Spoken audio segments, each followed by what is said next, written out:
ओम शांति। आज 26/1/1970 के अव्यक्त महावाक्य शिव बाबा के। आज का टाइटल दिया बाबा ने, याद की यात्रा का संपूर्ण स्टेज क्या है। क्योंकि जैसे जैसे हमारी याद की यात्रा बढ़ेगी तो उसकी भी एक स्टेज बढ़ती जाती है। और स्टेज कैसे हम पता चलेगा हमें कि हमारी स्टेज ऊपर की ओर जा रही है और हम अपने आप को बदलाव की यात्रा में बढ़ चुके हैं। तो बाबा ने कहा कि देखो बच्चे, जैसे मेहमान होता है और आपके और बाप के समझने में फ़र्क तो आएगा, क्योंकि मेहमान उसको कहा जाता है जो आता है और जाता है। तो अभी आते हैं फिर जाने के लिए। तो बाबा भी एक तरीके से मेहमान रूप में आया है बच्चों से मिलने के लिए और फिर चला जाएगा। तो आपको भी अपना बुद्धियों किसी से फंसाना नहीं है। यह समझना है कि हम इस सृष्टि पर एक मेहमान हैं, आए हैं फिर चले जाएंगे। तो किसी से भी आपका लगाव झुकाव नहीं होगा। बाबा ने कहा जितना ऊपर ऊपर स्थिति होती जाएगी आपकी, उतना ही आप उपराम भी होते जाएंगे और शरीर का भान खत्म होगा। बात करते करते जैसे आपको न्यारापन खींचेगा, बात सुनते भी जैसे कि सुनते ही नहीं, ऐसी भासना आपको आने लगेगी। और ऐसी स्थिति, स्टेज बाबा ने कहा, उसे ही कहेंगे कर्मातीत अवस्था। और कर्मातीत का मतलब ही है देह के बंधन से स्वयं को मुक्त रखना है। बाबा ने कहा देखो, मधुबन में बच्चे आए हुए हैं और मधुबन का विशेष गुण ही है मधुरता। मधु अर्थात मधुरता होता है, स्नेही होता है। जितना आप स्नेही होंगे उतना बेहद का वैराग भी आपके अंदर होगा। ये मधुबन का अर्थ है। अति स्नेही, इतना ही बेहद के वैराग वृत्ति होनी चाहिए। तो मधुबन का मतलब ही क्लियर हो गया कि मधु अर्थात मधुरता अपने जीवन में लानी है और दूसरों के जीवन में भी मधुरता घोलनी है। बाबा ने कहा टीचर्स बनना चाहिए तो नंबर 1 के टीचर बन सकते हो क्या? क्योंकि जैसी अपनी धारणा होगी वैसा आप औरों को भी अनुभव करा सकेंगी, वैसा उनको बना सकेंगी। तो टीचर का मतलब ही है कि जो नंबर 1 बन के दिखाए। बाबा ने भी कहा कि जैसा लक्ष्य होगा बच्चे, वैसे लक्षण स्वतः आते हैं।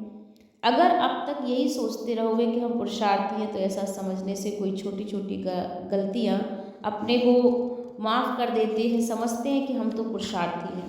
लेकिन बाबा चाहता है कि जब तक आप पुरुषार्थी समझेंगे, जब स्वयं सफलता स्वरूप बनेंगे, तभी और आत्माओं को भी सफलता का मार्ग बता सकेंगे। इसलिए यह शब्द नहीं प्रयोग करो कि हम तो पुरुषार्थी हैं। तो जीवन भर आप ऐसे ही पुरुषार्थ करते रहोगे, मेहनत करते रहोगे और सफलता नहीं मिलेगी। बाबा ने कहा अब संगम युग ही विजय का तिलक प्राप्त करने का युग है। तो राज तिलक मिलेगा और विजय तिलक को कोई मिटा नहीं सकता है। ऐसा निश्चय बच्चों को रखना चाहिए कि भगवान ने हमें विजय का तिलक दिया हुआ है। बाबा ने कहा देखो बच्ची, यदि ज्ञान में नहीं चलती है तो बाबा ने कहा आपको उसे मार्ग पर लाने की कोशिश करो। शादी करना चाहती है तो बाबा ने कहा कि कोई बात नहीं, आप शादी भी कर सकते हो। कमजोरी अगर है उसको तो उसकी मिटाने का प्रयास भी करो। साक्षी होकर मजबूती से आपको सामना करना होगा, वह आपका फर्ज है। लगन नहीं है, फर्ज पालन करोगे। तो एक होता है लगन से करना, एक होता है निमित्त फर्ज निभाना। इसलिए अगर बच्ची चाहती है मेरी शादी हो, तो आप बाबा ने कहा एक फ़र्ज़ लाई समझ करके अपना फ़र्ज़ पूरा करो। और फ़र्ज़ करेंगे तो माया का मर्ज़ आपको नहीं लगेगा, नहीं तो वायुमंडल का असर आपके ऊपर ज़रूर पड़ सकता है। इसलिए फ़र्ज़ समझकर, फ़र्ज़ और मर्ज़ में सिर्फ बिंदी का ही फ़र्क होता है। इसलिए जो भी बातें हैं बिंदी लगाओ, आत्मिक भाव में रह करके आप जो भी कार्य करेंगे तो वो फ़र्ज़ आपको मर्ज़ का अनुभव नहीं कराएगा। तो ये भी बहुत अच्छी बात बाबा ने रखी। बाबा ने एक बात और भी कही कि बच्चे भूलें क्यों हो रही हैं, उसकी गहराई में जाओ, अंतर्मुखता को सोचो कि आखिर में मेरे से भूलें क्यों हो रही हैं, माया का रूप क्यों मेरे सामने आता है। तो अपने साथ एकांत में ऐसे बातें करो, उभारने की अपने को कोशिश करो, यादगार कायम करो। और मधुबन में विशेष कौन सा यादगार छोड़ के जाओगे? एक एक आत्मा के पास ईश्वरीय स्नेह और सहयोग का यादगार आपस में छोड़कर जाना होगा। बाबा ने कहा जो बातें बीत चुकी हैं उन्हें भूलो, इसलिए जो बीता सो बीता, कमजोरी की बातें हो गई, बातें फिर भी संकल्प में नहीं आनी, तो संकल्प में आएंगे तो फिर संकल्प चलेंगे, और वाणी और कर्म में आ जाएंगे तो संकल्प में भी खत्म कर दो तो वाणी और कर्म में भी व्यर्थ की बातें खत्म हो जाएंगी। बाबा ने कहा अटूट स्नेह रख करके अटूट सहयोग भी प्राप्त होगा। जितना आप बाबा के कार्य में स्नेही बनोगे उतना ही आपको यहाँ से सहयोग की भी प्राप्ति होगी। बाबा ने कहा देखो बच्चे, समस्याएं तो बननी है, स्थिति इतनी पावरफुल रखो जो परिस्थिति कैसी भी बदल जाए, लेकिन परिस्थिति के आधार पर हमारी स्थिति ना बदले। बाबा ने एग्जाम्पल एक दिया कि छोटी सी अगरबत्ती खुशबू की चीज़ को मतलब खुशबू का रूप होती है और वायुमंडल को बदल देती है। तो ज्ञान की शक्ति से आप भी वायुमंडल को बदल सकते हो। ये ध्यान रखना कि वायुमंडल सदैव शुद्ध रखना है, चाहे कैसा भी हो, क्योंकि आपकी स्थिति ही वायुमंडल को परिवर्तन करेगी।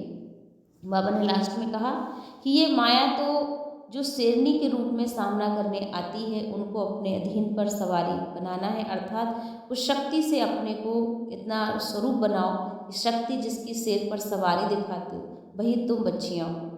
ऐसी ऐसी शेरनी शक्तियाँ कभी माया से घबराएंगी नहीं, लेकिन माया उनसे घबराएगी, और ऐसी माया जीत बने हो तो शक्ति बगैर बंधन टूटेंगे नहीं। तो याद की शक्ति को अपने अंदर भरना है, और एक बाबा दूसरा ना कोई, ऐसा सौभाग्य कोटों में कोई को मिलता है। तो आप बाबा को अपना संसार बनाइए, तो अपनी शक्ति से आप माया को दूर भगा सकेंगे। अब सुनेंगे बाबा की वाणी विस्तार से, बाबा ने क्या क्या इशारे दिए हुए हैं। बाप दादा भी यहाँ बैठे हैं और आप भी यहाँ बैठे हो, लेकिन बाप दादा और आप में क्या अंतर है। पहले भी साकार रूप में यहाँ बैठते थे, लेकिन अब जब यहाँ बैठते हैं तो क्या फील होता है। जैसे साकार रूप में बाबा के लिए समझते थे कि लोन ले आए हैं, उसी समान अनुभव अभी होता है। तो अभी आते हो मेहनत कर कर, यूँ तो आप सभी को भी अपने में मेहमान समझना पड़ेगा, क्योंकि मेहमान का मतलब क्या होता है। आपके और बाप के समझने में फ़र्क तो है। मेहमान उसको कहा जाता है जो आता है और जाता है, अभी आते हैं फिर जाने के लिए। तो वह था बुद्धि योग का अनुभव, और यह है बच्चे प्रैक्टिकल अनुभव। दूसरे शब्दों में कहें तो शरीर में प्रवेश हो कैसे कर्तव्य करना होता है, ये अनुभव बाबा के समान करना ही होगा। दिन प्रतिदिन तुम बच्चों की बहुत कुछ समान स्टेज होगी। आप लोग भी ऐसे अनुभव करेंगे कि सचमुच जैसे बाबा ने लोन लिया हुआ हो कर्तव्य के लिए, मेहमान के लिए। तो जब तक अपने को मेहमान नहीं समझोगे ना, तब तक न्यारी अवस्था भी नहीं हो सकती है। जो ज़्यादा न्यारी अवस्था में रहते हैं उनकी ही स्थिति में विशेषता क्या होगी, उनकी बोली से, उनके चलन से उपराम स्थिति का औरों को अनुभव होगा। जितना ऊपर स्थिति हो, ऊपर स्थिति जाएगी, उतना ही बाबा ने कहा उपराम भी होते जाओगे। शरीर में होते भी इस उपराम अवस्था तक पहुंचना होगा, बिल्कुल देह और देही अलग महसूस हो। उसको कहा जाता है याद की यात्रा में संपूर्ण स्टेज। वह योग की प्रैक्टिकल सिद्धि। तो बात करते करते जैसे न्यारापन खींचने लगे, बात सुनते भी जैसे वो सुन ही नहीं रहा हो, ऐसी भासना औरों को भी आए। ऐसी स्थिति स्टेज पर कर्मातीत अवस्था तक पहुंची है, और कर्मातीत का अर्थ ही होता है देह के बंधन से मुक्त हो जाओ।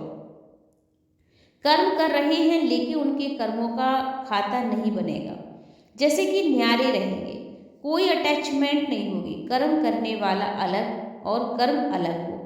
ऐसे अनुभव दिन प्रतिदिन होता जाएगा, और इस अवस्था में जास्ती बुद्धि चलाने की भी आवश्यकता नहीं है। संकल्प उठा और जो होना है वही होगा। ऐसी स्थिति में ही सभी को आना होगा। मूल वतन जाने के पहले बाया सूक्ष्म वतन जाएंगे, वहाँ सभी को आकर मिलना है। फिर अपने घर चल करके अपने राज में आ जाएंगे। जैसे साकार वतन में मेला हुआ, वैसे ही सूक्ष्म वतन में भी होगा। भाई फरिश्तों का मेला नज़दीक है, कहानियाँ बनाते हैं ना, फरिश्ते आपस में मिलते थे, ये रूहें भी बात करते थे, और वही अनुभव करेंगे। तो जो भी कहानियाँ गाई हुई हैं उसका प्रैक्टिकल में अनुभव होगा, और उसी मेले के दिनों का इंतजार है ना बच्चों को। अभी सर्विस के निमित्त है, सभी कुछ भूले हुए बैठे हो, और उस अव्यक्त स्थिति में मन और तन व्यक्त देश में है। ऐसे अनुभव होता है ना, अपने को कहाँ के निवासी समझते हो? परमधाम के निवासी समझते ना। ये कितना समय याद रहता है। ये एक ही बात याद रहे ना तो हम परमधाम निवासी आत्मा इस व्यक्त देश में ईश्वरीय कर्तव्य के लिए निमित्त बने हुए हैं। मधुबन में आकर के विशेष कौन सा गुण लिया है? मधुबन का विशेष गुण है मधुरता। और मधु अर्थात मधुरता, स्नेही। जितना स्नेह होंगे उतना बेहद का वैराग भी होगा। ये मधुबन का अर्थ है। अति स्नेही इतना ही बेहद के वैराग वृद्धि। अगर मधुबन के विशेष गुण जीवन में धारण करके जाएं तो सहज ही समर्पण बन सकते हैं, अर्थात संपूर्ण रूप धारण कर सकते हैं। फिर जो रूहानी टीचर्स बनना चाहिए ना, तो जो नंबर 1 के टीचर बन सकते हो आप, क्योंकि जैसी अपनी धारणा होगी वैसे औरों को भी अनुभव में ला सकोगे। तो इन दोनों गुणों को अपने में धारण करना होगा। मधुबन की लकीर से बाहर निकलने के लिए पहले अपने में पूरी रीति यह भर कर जाना होगा। एक स्नेह से, दूसरे बेहद के वैराग वृत्ति से कोई भी परिस्थितियों को सहज ही सामना करना पड़ेगा। सफलता के सितारे बनने के लिए ये 2 गुण मुख मधुबन की सौगात ले जाना। जैसे कहाँ भी जाना होता है ना, तो वहाँ जाते ही पूछा जाता है कि यहाँ की विशेष चीज़ क्या है, तो जो प्रसिद्ध चीज़ होती है ना वह ज़रूर साथ में ले जाते। तो यहाँ मधुबन के 2 विशेष गुण अपने में लेकर जाना। तो जैसे स्थूल मधु ले जाते हो ना, वैसे ये सूक्ष्म मधुरता भी मधु ले जाना। फिर सफलता सफलता सफलता, असफलता आपके जीवन से मिट जाएगी। सफलता सितारा मस्तक पर चमकता रहेगा।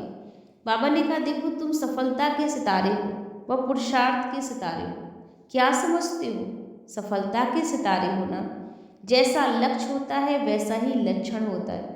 अगर अब तक यही सोचते रहोगे कि हम पुरुषार्थी हैं, तो ऐसा समझने से कई छोटी छोटी गलतियाँ अपने को माफ़ कर देते हो, लेकिन समझते तो हो ना हम तो पुरुषार्थी हैं। इसलिए बाबा ने कहा अभी भी पुरुषार्थी नहीं हो आप, लेकिन सफलता का स्वरूप बनना होगा।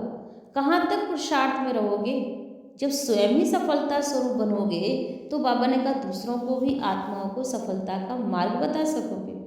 अगर खुद ही अंत तक पुरुषार्थ करते रहोगे कि मैं पुरुषार्थी हूँ, हम चल रहे हैं, तो संगम के प्रारब्ध का अनुभव कर सकोगे? क्या यह जीवन का पुरुषार्थी ही रहेगा जीवन भर? इस संगम युग की प्रारब्ध प्रत्यक्ष रूप में नहीं प्राप्त कर रहे हो। संगम के पुरुषार्थ का फल क्या है? सफलता।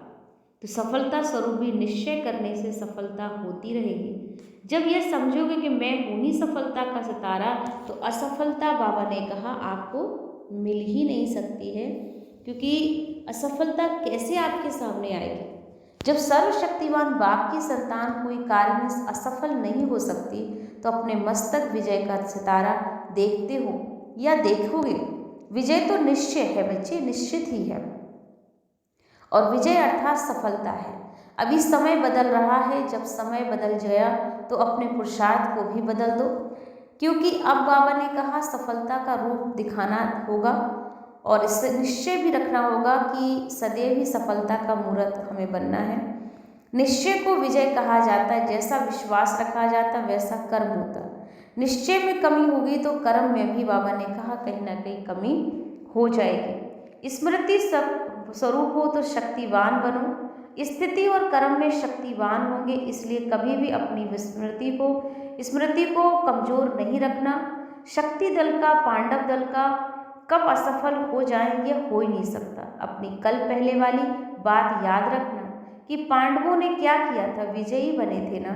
तो अब अपनी स्मृति को श्रेष्ठ बनाओ। अब संगम पर विजय का तिलक, फिर से इस विजय के तिलक से राज तिलक मिलेगा, और इस विजय के तिलक को कोई मिटा नहीं सकता, ऐसा निश्चय है। जो विजयी रतन है ना, उनकी हर बात में विजय है ही विजय। उनकी हार हो ही नहीं सकती है। हार तो बहुत जन्म खा के आए हो, अब आकर विजयी बनने बाद फिर हार क्यों? विजय हमारी ही है, ऐसा एक बल एक भरोसा रखो। बच्चे यदि ज्ञान में नहीं चलती है तो क्या करेंगे? अगर बच्ची हमारी ज्ञान में नहीं चलती तो क्या करना? तो अगर कोई इस मार्ग पे नहीं चल सकता है तो शादी करनी ही पड़ेगी।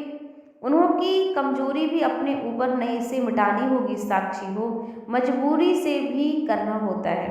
तो वह हुआ फर्ज, लगन नहीं है लेकिन फर्ज पालन करना। एक होता है लगन से करना, एक होता है निमित्त फर्ज कर निभाना। तो सभी आत्माओं का एक ही समय सिद्ध जन्म सिद्ध अधिकार का देने का पाठ है। तो परिचय मिलना तो जरूर होगा लेकिन पहचानना भी है, लेकिन कोई का पाठ अभी है नहीं, कोई का पीछे खुलेगा। बीजों में भी से कोई भी झट फल दे देता है और कोई देरी से फल देगा। वैसा यहाँ भी हर एक का अपना समय पर पाठ होगा। फर्ज समझ करके करेंगे तो माया का मर्ज लग जाएगा, नहीं तो वायुमंडल का असर लग सकता है। इसलिए फर्ज समझकर करना, तो फर्ज और मर्ज में सिर्फ एक ही बिंदी का फर्क होता है, लेकिन बिंदी रूप में ना होने कारण फर्ज भी मर्ज हो जाएगा। जो मददगार हैं उनको मदद तो सदैव मिलती है। बाप की मदद हर कार्य में कैसे मिलती है यह भी अनुभव होगा। एक दो के विशेष गुण को देखकर एक दो को आगे रखना, किसको आगे रखना है यह भी अपने को आगे बढ़ाना होगा। शिव जयंती पर बाबा आवाज फैलाना होगा, सहज होगा ना, जितनी हिम्मत हो उतना ही करो, क्योंकि फिर समय ऐसा आने वाला है जो इस सर्विस के मौके भी कम मिलेंगे। इसलिए जितना कर सकते हो उतना करो। भूलें क्यों होती हैं उसकी गहराई में जाना होगा। अंतर्मुखी हो सोचना चाहिए, ये भूल क्यों हुई, ये तो माया का रूप है, मैं तो रचयिता का बच्चा हूँ। तो अपने साथ एकांत में ऐसे ऐसे बातें करो, उभारने की कोशिश करो। कहाँ भी जाना होता ना तो अपना यादगार छोड़ना होता है और कुछ ले जाना भी होता है। तो मधुबन में विशेष कौन सा यादगार छोड़ा है एक एक आत्मा के पास, ये ईश्वरीय स्नेह और सहयोग यादगार छोड़ना है। जितना एक दो के स्नेही सहयोगी बनेंगे उतना माया के विघ्न हटाने में सहयोग मिलता है। सहयोग देना अर्थात सहयोग लेना। परिवार में आत्मिक स्नेह देना है, माया पर विजय पाने का सहयोग लेना है। यह लेन देन का हिसाब किताब ठीक है और इस संगम समय पर ही अनेक जन्मों का संबंध जोड़ना होगा। स्नेह संबंध जोड़ने का साधन, जैसे कपड़े सिलाई करने का साधन धागा होता है, वैसे भविष्य संबंध जोड़ने का साधन है स्नेह रूपी धागा। जैसे यहाँ जोड़ने वैसे वहाँ जुटा हुआ मिलेगा। जोड़ने का समय स्थान है यह ईश्वरीय स्नेह। तो ईश्वर स्नेह भी तब जुड़ सकता है ना जब अनेक के साथ स्नेह समाप्त हो जाएगा। बाबा ने कहा स्नेह कब जुड़ेगा, जब अनेक से बुद्धि हमारी हट जाएगी। तो अब अनेक से समाप्त करके एक से स्नेह जोड़ना है। वह अनेक स्नेह के परेशान करने वाले हैं और एक स्नेह सदैव के लिए परिपक्व बनाने वाला है। तो उनके अनेक तरफ से तोड़ना और एक तरफ से जोड़ना बिना तोड़े जुट नहीं सकता। इसलिए कभी भी ये भर सकते हो कि मुझे तो भरना है और भरने का समय भी खत्म हुआ। ऐसे समझ करके कदम को आगे बढ़ाते चलो। सभी तीव्र पुरुषार्थी हो या सिर्फ पुरुषार्थी हो, तीव्र पुरुषार्थी के मन में संकल्प में भी हार नहीं हो सकती है। ऐसी स्थिति बाबा ने कहा तीव्र पुरुषार्थियों को बनानी होगी कि हमें बिल्कुल हार नहीं खानी है। जो संकल्प में माया से हार ना हो, इसको कहा जाता है तीव्र पुरुषार्थी। वे शुद्ध संकल्पों में पहले से ही मन और को बिजी रखेंगे और संकल्प नहीं आएंगे उनके अंदर। पूरा भरा हुआ होगा ज्ञान उनके अंदर, तो एक बूंद भी जास्ती पड़ नहीं सकेगी, नहीं तो वह बह जाएगा। तो पूरी संकल्प मन में यही रहे कि व्यर्थ संकल्प आने का स्थान ही ना हो। इतना अपने को बिजी रखो। मन को बिजी रखने के तरीके जो मिलते हैं ना, वह आप पूरे प्रयोग में नहीं लाते हो, इसलिए व्यर्थ संकल्प आ जाते हैं। एक तरफ बिजी रखने से दूसरा तरफ स्वयं छूट जाता है। इसलिए बाबा ने कहा देखो मंथन करने के लिए तो बहुत खजाना है, इसमें मन को बिजी रखना होगा। समय की रफ्तार तेज है व आप लोगों की पुरुषार्थ की रफ्तार तेज है। अगर समय तेज चल रहा है और पुरुषार्थ ढीला है तो उसकी रिजल्ट क्या होगी। समय आगे निकल जाएगा और पुरुषार्थ रह जाएगा तो समय की गाड़ी छूट जाएगी, सवार होने वाले रह जाएंगे। तो समय की कौन सी तेज रफ्तार है, समय में बीती को बीती करने का तेज है। तो वही बात को समय फिर कब रिपीट करता है। तो पुरुषार्थ की जो भी कमियां हैं उसमें बीती को बीती समझ आगे सेकंड में उन्नति को लाते जाओ। तो समय के समान तेज चल सकते हो। समय तो रचना है ना, और रचना में यह गुण हो, रचयिता में भी होना चाहिए। ड्रामा क्रिएशन है तो क्रिएटर के बच्चे हो ना आप, तो क्रिएटर के बच्चे क्रिएशन से ढीले क्यों? इसलिए सिर्फ एक बात का स्थान याद रखना, ध्यान रखना कि जैसे ड्रामा में हर एक सेकंड अथवा जो बीता जिस रूप में बीत गई है वह रिपीट नहीं होगी, रिपीट होगी 5,000 वर्ष के बाद। वैसे ही कमजोरियों को बार बार क्यों रिपीट करते हो? बाबा ने कहा क्यों रिपीट करते हो? अगर ये कमजोरियां रिपीट ना होने पाए तो फिर पुरुषार्थ तेज हो जाएगा। और जब कमजोरी समेटी जाती है तब कमजोरी को भी संकट जगह पर शक्ति रूप भरना होगा। इसलिए बाबा ने कहा ऐसा बनो। इसलिए जो भी बीता बीती उसको, बातों को कमजोरी है, बातें फिर भी संकल्प में नहीं आना चाहिए। अगर संकल्प चलते हैं तो वाणी और कर्म में आ ही जाएंगे। संकल्प में ही खत्म कर दो तो वाणी कर्म में नहीं आएंगे। फिर मन, वाणी, कर्म तीनों ही शक्तिशाली हो जाएंगे। बुरी चीज को सदैव फौरन ही फेंका जाता है और अच्छी चीज को प्रयोग किया जाता है। तो बुरी बातों को ऐसे फेंको, बाबा ने कहा जैसे बुरी चीज को फेंका जाता है, फिर समय पुरुषार्थ से तेज नहीं जाएगा। तो समय का इंतजार आप करेंगे तो हम तैयार बैठे हैं ना, समय आए तो हम जाएं, ऐसी स्थिति हो जाएगी। अगर अपनी तैयारी नहीं होती है तो फिर सोचा जाता है कि समय थोड़ा हमारे लिए रुक जाए। देखो बांधेली योग में तेज होती हैं, और क्योंकि जिस बात से कोई रोकते हैं ना तो बुद्धि जरूर उस तरफ उनकी बहुत चलती है। घर बैठे भी चरित्रों का अनुभव कर सकती हो, लेकिन ऐसी लगन चाहिए। जब ऐसी लगन अवस्था हो जाएगी तो फिर बंधन भी कट जाएंगे। एक की याद से अनेक बंधन तोड़ने हैं बच्चे। एक से जुड़ना है और अनेक से तोड़ना है, एक बाबा के सिवाय दूसरा ना कोई। जब ऐसी स्थिति बाबा ने कहा आ जाएगी तब जाकर के ये बंधन खत्म होंगे। ऐसी अवस्था हो जाएगी फिर ये बंधन आदि सभी खत्म होंगे। जितना अटूट स्नेह होगा उतना ही अटूट सहयोग भी मिलेगा। इसलिए नहीं यह सोचना कि इसका कारण स्नेह में कमी है। अटूट स्नेह रख करके अटूट सहयोग को प्राप्त करना होगा। कल पहले का भी अपना अधिकार लेने लिए फिर से पहुंच गए हो, ऐसा समझते हो? वह स्मृति आती है कि हम ही कल पहले वाले थे, अभी फिर से हम ही निमित्त बनेंगे। जिसको यह नशा रहता है उनके चेहरे में खुशी और ज्योति रूप देखने में आता है। उनके चेहरे में अलौकिक अव्यक्ति चमक रहती, उनके नैनों से, मुख से सदैव खुशी ही खुशी रहेगी। तो देखने वाला भी अपना दुख भूल जाएगा। जब कोई दुखी आत्मा होती है ना तो अपने को खुशी में लाने के लिए खुशी के साधन बनाती है।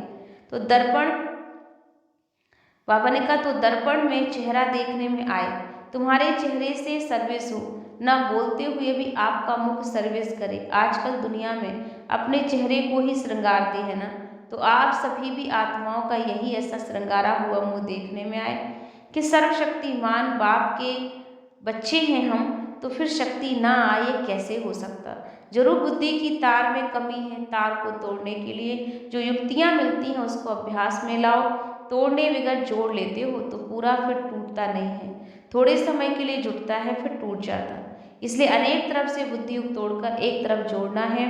इसके लिए संग भी अच्छा चाहिए, अटेंशन भी अच्छा चाहिए। हर कदम, हर संकल्प बाबा ने कहा अटेंशन वाला होना चाहिए। संकल्प जो उठता है वह चेक करो कि यह हमारा संकल्प यथार्थ है या नहीं। इतना अटेंशन जब संकल्प पर हो तब वाणी ठीक होगी, कर्म भी ठीक होंगे। संकल्प और समय दोनों ही संगम युग के विशेष खजाने हैं जिससे बहुत कमाई कर सकते हो। जैसे स्थूल धन को सोच समझकर प्रयोग करते हो ना कि एक पैसा भी व्यर्थ ना जाए, वैसे ही बाबा ने कहा संगम का समय संकल्प व्यर्थ ना जाए, ये पावरफुल है। तो अपने में ये संकल्प आधार अपने लिए सतयुगी सृष्टि लाएंगे, तो अपने ही संकल्प कमजोर हैं तो अपने लिए त्रेता युगी सृष्टि लाएंगे। ये खजाना सारे कल्प में ही मिलेगा नहीं मिलेगा, क्योंकि ये समय अभी है। तो जो भी मुश्किल है एक समय पर भी मिलने वाली चीज़ है, उसका कितना मूल्य रखना चाहिए। अभी जो बना है वह फिर बनेगा, देखना बना नहीं सकोगे नया, अभी बना सकते हो, उसका आप थोड़ा समय है। दूसरों को तो कहते ही हो ना बहुत गई थोड़ी रही, लेकिन अपने साथ लगाते क्या, समय थोड़ा रहा लेकिन काम बहुत करना बाकी है। तो अपने आप से दृढ़ प्रतिज्ञा कर लो, आज से फिर ये बातें कभी नहीं रहेंगी। हम ये संस्कार अपने में मर्ज नहीं होने देंगे, ये व्यर्थ संकल्प कभी भी उत्पन्न नहीं होने देंगे। जब ऐसी दृढ़ता बाबा ने कहा अपने में रखोगे, तभी प्रत्यक्ष फल मिलेगा। अब तो दिन बाबा ने कहा बदलने वाले हैं, तो खुद को बदलना पहले जरूरी होगा। अब ढीले पुरुषार्थ के दिन गए, अब तो तीव्र पुरुषार्थ का समय है। तीव्र पुरुषार्थ के समय अगर कोई ढीला पुरुषार्थ कर रहा है तो क्या होगा? इसलिए आप जोश में आ जाओ, बार बार बेहोश होना बंद कर दो। बाबा का कहना है अब जोश में आओ, बेहोश होना बंद करो, संजीवनी बूटी साथ में रख, तब जोश में रहो। बाकी हाँ करेंगे या हो जाएगा, देख लेंगे, या अक्षर अभी निकाल दो, ऐसी ऐसी बातें बाबा ने कहा समय बहुत बर्बाद करती हैं। तो अपनी चलन में अलौकिकता लाओ और चलन को आकर्षण मूर्त बनाओ। लौकिक संबंधी आदियों को भी स्वयं खींचो। लौकिक संबंध में वाणी काम नहीं करती है, चलन भी आकर्षण होता है। तो अब बहुत तेज से चलना होगा। अभी ऐसा समय बदल रहा है, दिखाओ जो सभी के आगे एग्जाम्पल बन जाओ। अब 1 सेकंड भी नहीं गंवाना होगा। चेक आप कर सकते हो। अब समय बहुत थोड़ा रह गया, समय बेहद वैराग्य वृत्ति का उत्पन्न करना है। लेकिन समय के पहले जो अपनी मेहनत करेंगे उनका फल ज़्यादा उन्हें मिलेगा। जो खुद नहीं कर सकते वो उन्हों को समय हेल्प करेगा, लेकिन वह समय भी बलिहारी होगी, अपनी नहीं होगी। कितनी बार बापदादा से मिलते हुए भी ये स्मृति में रखते हो अनेक बार कि जन्मसिद्ध अधिकार मिला है। कितना बड़ा अधिकार है जो कोई प्रयत्नों में भी नहीं प्राप्त हो सकता था आपको, ये सहज प्राप्त हो गया है, यहाँ पर अनुभव होता। समय बाकी कितना है और पुरुषार्थ क्या किया है, दोनों की परख रखो। समय कम है और पुरुषार्थ बहुत करना है।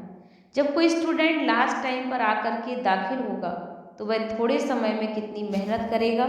जितना समय बाबा ने कहा तेज जा रहा है, उतना तेज पुरुषार्थ भी करो। कब शब्द निकाल दो, जो बीत पुरुषार्थ गया वह कब शब्द नहीं बोलो, अब बोलो, अब से करेंगे। ये संगम युग का 1 सेकंड भी जितना बड़ा मूल्यवान है। 1 सेकंड भी बच्चों का व्यर्थ नहीं जाना चाहिए। कितनी कमाई है, फिर भी बाबा कहते बच्चे व्यर्थ संकल्प कहीं ना कहीं चला लेते हैं। तो तकदीर बनाने का यह थोड़ा सा समय रह गया है, सेकंड पद्मों की कमाई करने का है। एक एक सेकंड पद्मों की कमाई गवाया, अर्थात 1 सेकंड गवाया, पद्मों की कमाई गवाया।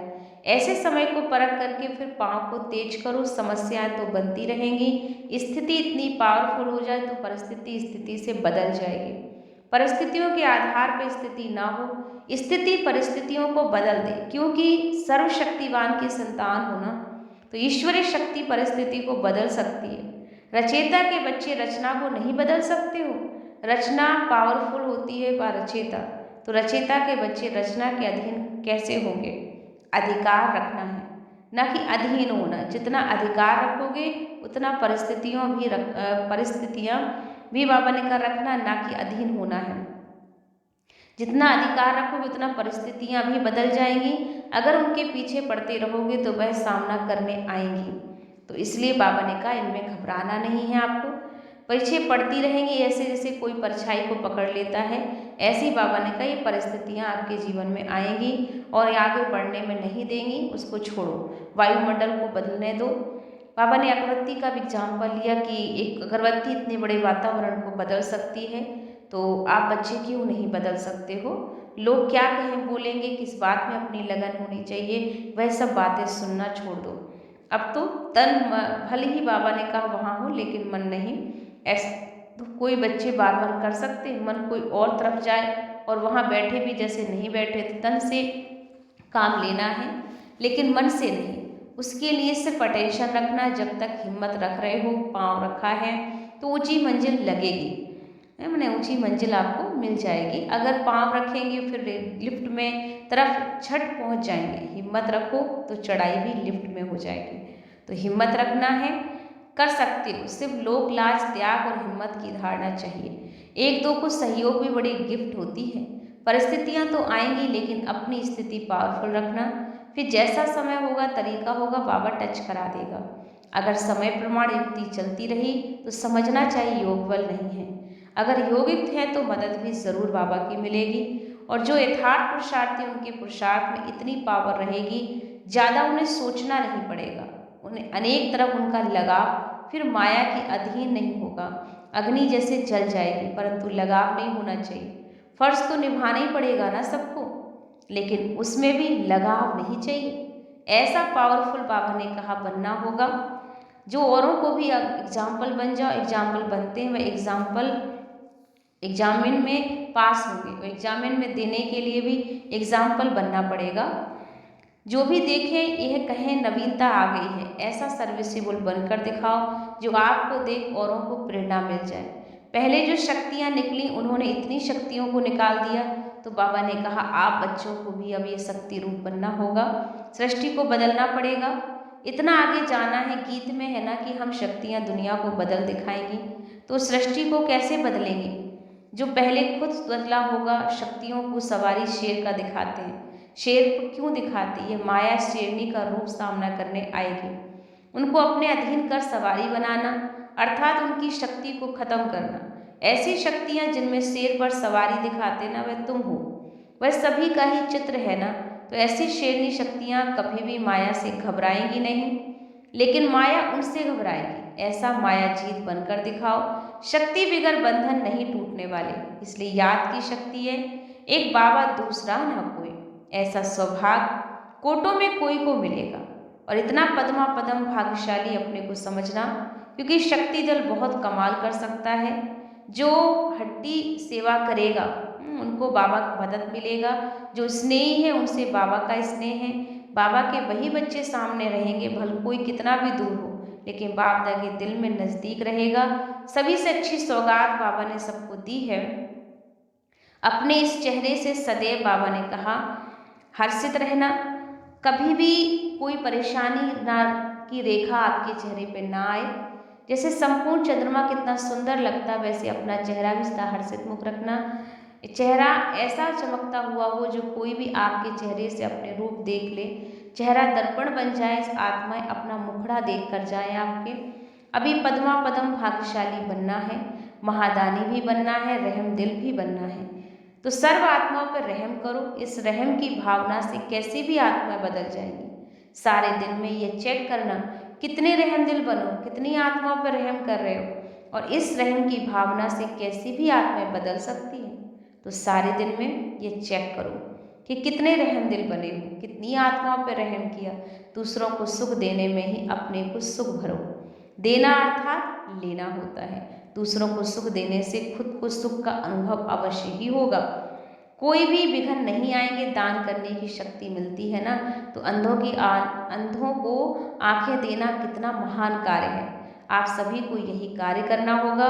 अज्ञानी अंधों को ज्ञान नेत्र देना होगा और अपनी अवस्था सदैव अचल रखो।